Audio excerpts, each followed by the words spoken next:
I stand before you today to apologize. I stand before you today to say sorry. Tonight, the province of Saskatchewan gives an apology for their role in the 60s scoop. RCMP in British Columbia move in to remove 2 blockades that are stopping construction of a natural gas pipeline. Everybody wears clothes, and why not wear something with a message? And an Alberta fashion designer is incorporating old letters from her grandmother in her new clothing.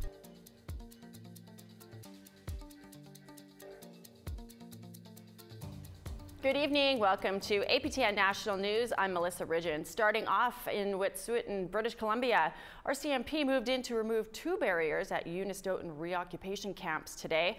The camps are blocking workers from getting to the Coastal GasLink pipeline project. Elected First Nation leadership along the pipeline have given their approval for the project, but some members of the Unistoten clan have set up blockades to stop industry from moving in. Word of the RCMP movement swirled around social media early this morning with videos and photos of RCMP tactical units en route to the camps. Upon arrival, they set up exclusion zones and closed roads to the public and media as officers get set to dismantle the camps. According to an RCMP news release, police are there to enforce a court injunction that called for the camps to be dismantled so pipeline work could begin. We have a crew on the ground near the RCMP exclusion zone. Kathleen Martins joins us now.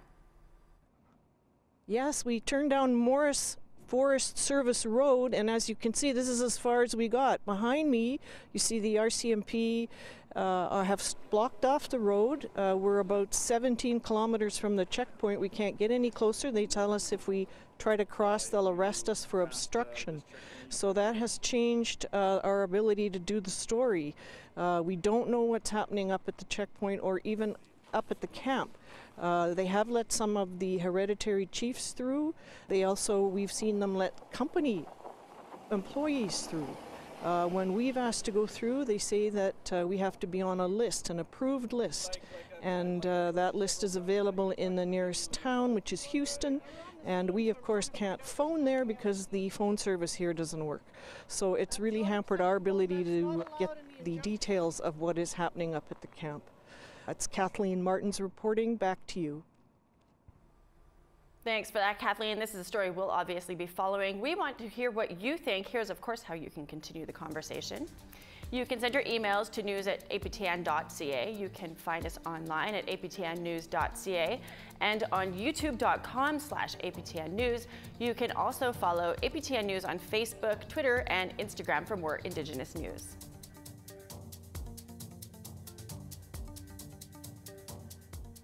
And in Manitoba, the trial of the killing of a young First Nations woman began in Winnipeg today. Janine Fontaine was found shot dead in her North End home in March 2017. 2 men have pleaded not guilty to manslaughter in connection with her death. Brittany Hobson is at the courthouse and brings us more. On the first day of the trial, court heard Janine Fontaine was killed over a drug debt between her boyfriend and the girlfriend of one of the accused. Jason Mayer and Christopher Brass are on trial for manslaughter. Both have pleaded not guilty. On March 14, 2017, Fontaine was found in her home in Winnipeg's North End. She was shot in the back of the head. The Crown alleges her home was set on fire shortly after. Fontaine was a mother of 3 and the cousin of Tina Fontaine, whose own death sparked a call for the National Inquiry into Missing and Murdered Indigenous Women and Girls. The Crown says Fontaine was killed during a robbery. They say Mayer's girlfriend told him to go to Fontaine's home to collect a drug debt for methamphetamine. The court heard from 3 witnesses today, including firefighters on the scene and a forensic investigator. Kevin Luptek told the court that he was the first to find Fontaine's body. At the time, she was unresponsive and she was immediately sent to the hospital. Fontaine's brother is expected to testify on Tuesday. The Crown says that he was in the home the morning of the incident. The trial is expected to last for 3 weeks. Brittany Hobson, APTN National News, Winnipeg. Time for us to take a short break, but when we come back, jury deliberations for a man accused of murdering a 12-year-old girl in British Columbia back in 1978. But first, here's tomorrow's weather forecast.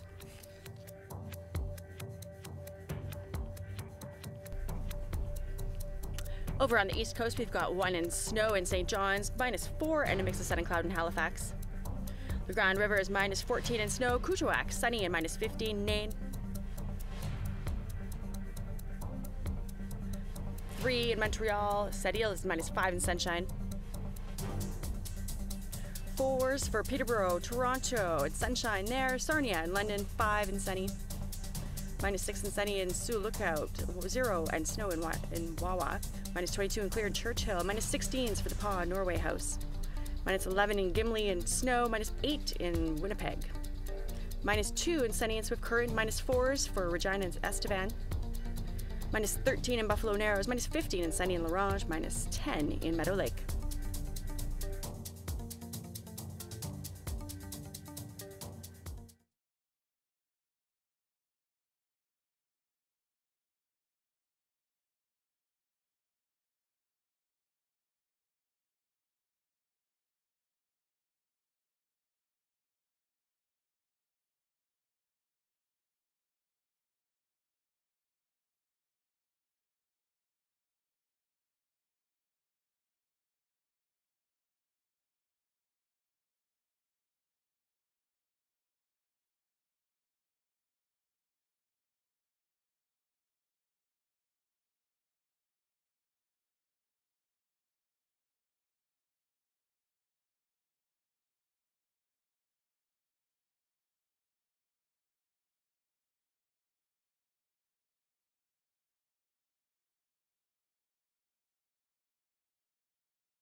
Welcome back. This morning, the Saskatchewan government issued an apology for their part in the 60s scoop. The 60s scoop saw tens of thousands of Indigenous children across Canada taken from their families and adopted out across the country and around the world, mostly to white families. APTN's Amber Bernard reports. Today marks the official apology to 60 scoop survivors in the province of Saskatchewan. Premier Scott Moe addressed survivors this morning at the Saskatchewan Legislature building in Regina. On behalf of the Government of Saskatchewan, and on behalf of the people of Saskatchewan, I stand before you today to apologize. I stand before you today to say sorry. Would have had a little Those directly impacted by the 60 Scoop era say today has been a long time coming. For myself personally, being up here today made me feel like I reached a milestone. I've waited for this for a long time, and I felt like I've been able to get my voice back. And the apology has been in the works for a year in partnership with a group called 60 Scoop Indigenous Survivors of Saskatchewan. It was a lot of work in a very short period of time. We had a bumpy, rocky journey, but overall our board had stuck together as a group, and we had one thing in mind, and that was to see that we could give at least a voice back to those that were affected by and impacted by the 60 Scoop era. Rob Belanger was a survivor himself. I was taken from my family when I was 3 years old, and I was not adopted, but I was put in care. I come from a family of 9, and back in those days, they had sent out children and families in pairs, and it just so happened that I was the last one, and I was sent out by myself. Children of the 60 Scoop often lost complete contact with their families and culture. During the 60 Scoop, not nearly enough consideration was given to the fact that Indigenous children come from communities with their own rich traditions, their own rich culture and history.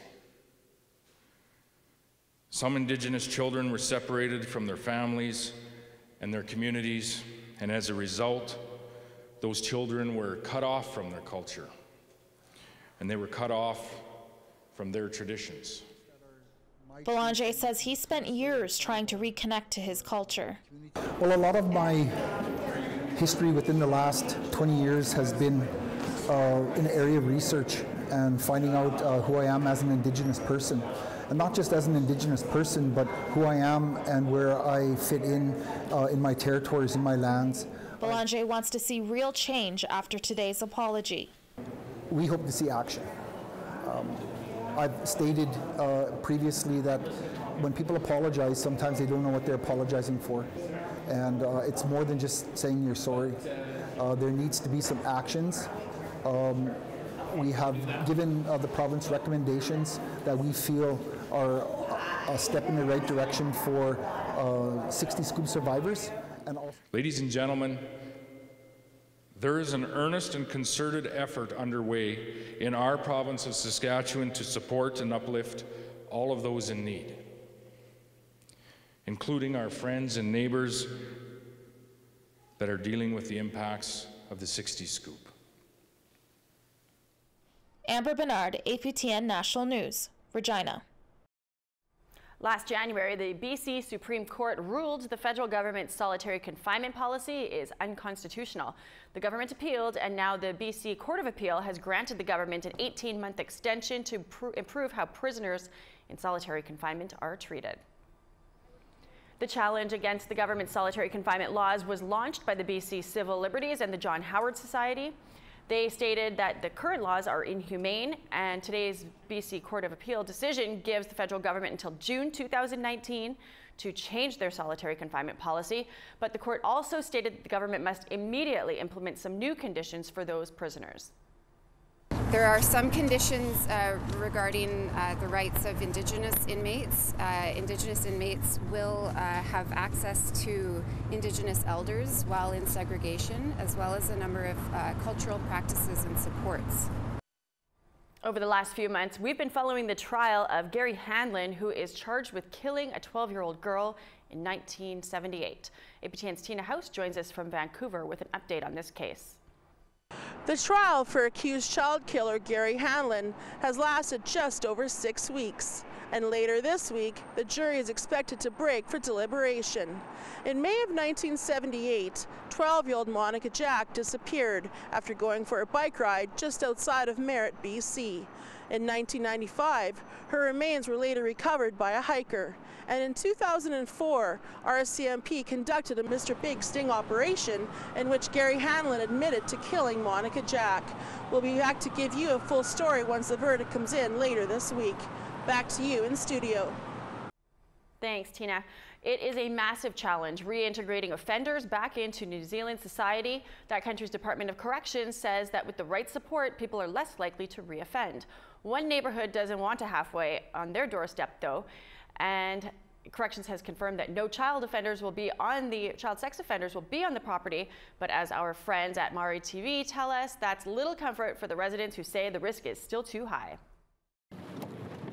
She's a community crusader. I hope all the kids still come swimming today with this rain. 75-year-old Pat spent 2 days driving around her local community. This road was a safe road for anyone to walk down at any time of the day or night until they talk about bringing that here. Knocking on doors, starting a petition to close the door on a planned halfway house. The first question everybody asks is it monitored? And as soon as we say no, the Salvation Army have some control there. They will be visiting, but... Is that good enough? That's, you know, there's 24 hours in a day. Okay, so let's have a look at this. Pat has mapped out the neighbourhood. And all these little red dots around about are these places here which show you the distances from this house. Schools where the elderly live and which families have children. It's a community she says belongs to those who haven't broken the law. I'm not against giving them a chance, but not in this sort of area. They need to be in a rural situation, out in the country somewhere, working on a farm, being taught to be shepherds or something like that.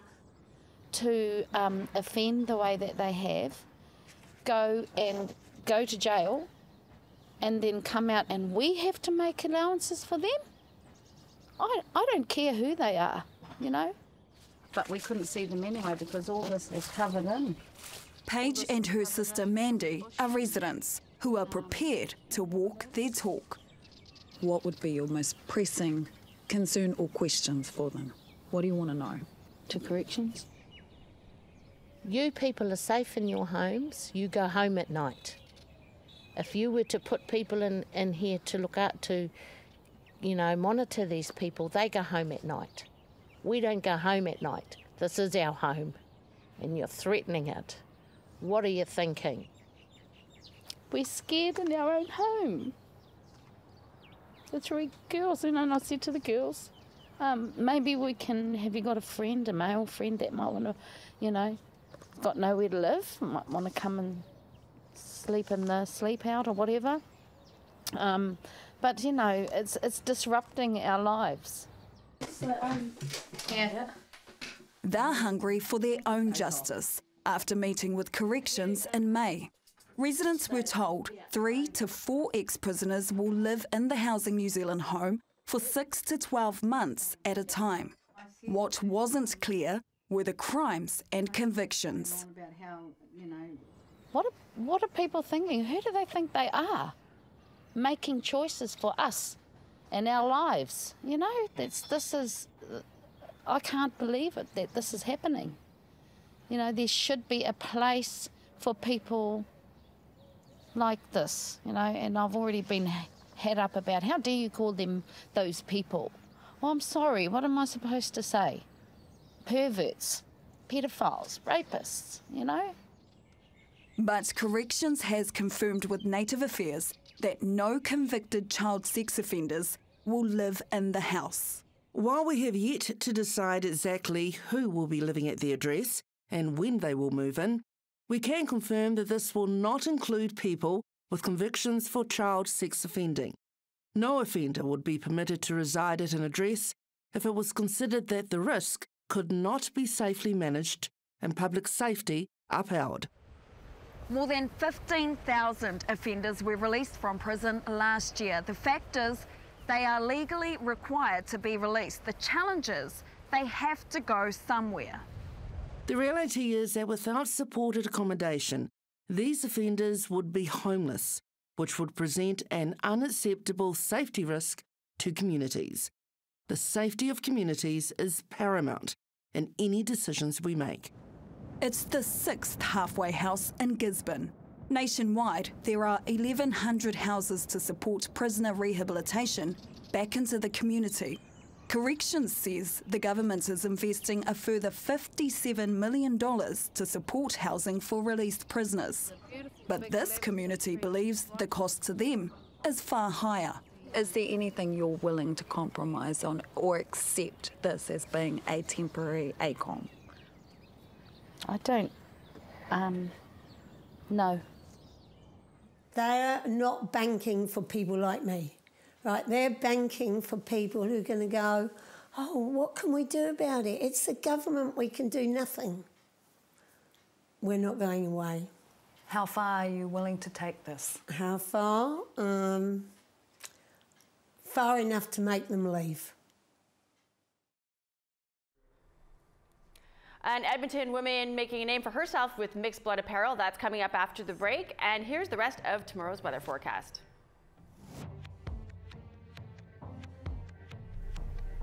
To northern Alberta, -13 and snow and high level, -11 and sunny in Fort McMurray, -7 in Calgary and sunshine, -15 and sunny in Edmonton, 1 and rain in Campbell River, 3 and rain in Vancouver, -21 in snow in Dease Lake, -21 in sunshine in Fort Nelson, -32 in Dawson City. Mayo is -27 and sunny, -22 and sun in Whitehorse, -30 and clear in Norman Wells, -22 for Trout Lake and Fort Simpson, sunshine there, -19 and sunny in Tuktoyaktuk, Polytechs in it, -26 and clear, -30 and clear in Cambridge Bay, -34 in Baker Lake, -30 and sunny in Repulse Bay and Chesterfield, -30 in Pangerton and sunshine, -24 and sunshine in Cape Dorset, -27 and sunny in Arctic Bay.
Welcome back. A partial solar eclipse could be seen in the skies over China early this morning. The eclipse lasted for about 2 hours. Solar eclipses occur when the moon passes in front of the sun as viewed from the Earth. When the moon completely covers the sun, it creates a total solar eclipse, casting a moon shadow across the Earth's surface. Sometimes the moon only partially covers the sun, creating a partial solar eclipse. Back here on Earth, the heaviest load to ever hit the pavement in Alberta is on the move. Now, it's all Alberta. You know, it's constructed in Alberta. It's moved by Albertans. It's going to an Alberta company. So I understand that about 80% of all of the materials going in to these vessels are sourced from right here. It's called a splitter. It weighs in at over 800 tons and measures nearly 100 meters long. That's about the length of a football field and the width of a 2-lane highway. The massive tower departed from Edmonton last night and will arrive at its destination outside Fort Saskatchewan on Wednesday. The machinery reportedly is used to make plastic parts. It will be moving below the posted speed limit and may pull over at times, so drivers in this part of northern Alberta are warned to expect delays. A new designer near Edmonton is making a mark in the fashion industry by using her grandmother's handwritten letters as inspiration for her work. APTN's Chris Stewart talked to designer Brandy Morin.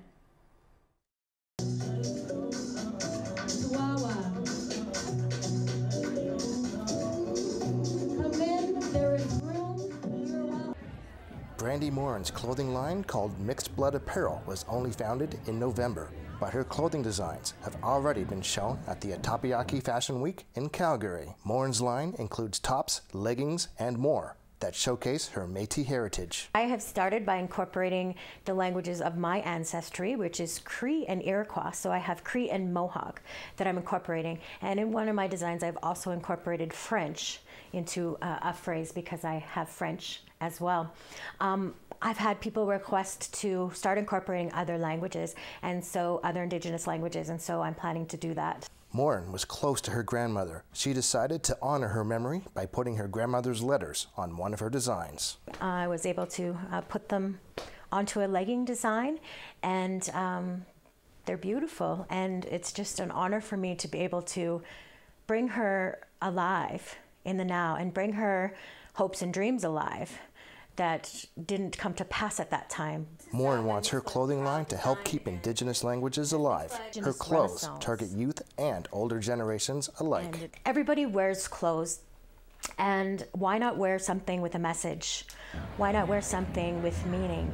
And each item of mine, each design of mine has a different phrase or a word, incorporates the Indigenous languaging. And so when people are out and about, they become curious about that. They become inspired by it. They become empowered by it. Morin says that 5% of the proceeds from Mixed Blood Apparel will be going to the Native Women Associations of Canada, the Indigenous Language Institute, and the United Nations Refugee Agency. It's awesome because the people that are wearing my designs, they're also giving back. We're all making a change and a difference together. Not only are they making a change when they're out and about wearing the designs and using it and learning themselves, using it as a teaching tool, they're also giving back to organizations that are, you know, going right into the communities. Chris Stewart, APTN National News, Stony Plain, Alberta. I'm going to be ordering those leggings. Those are amazing.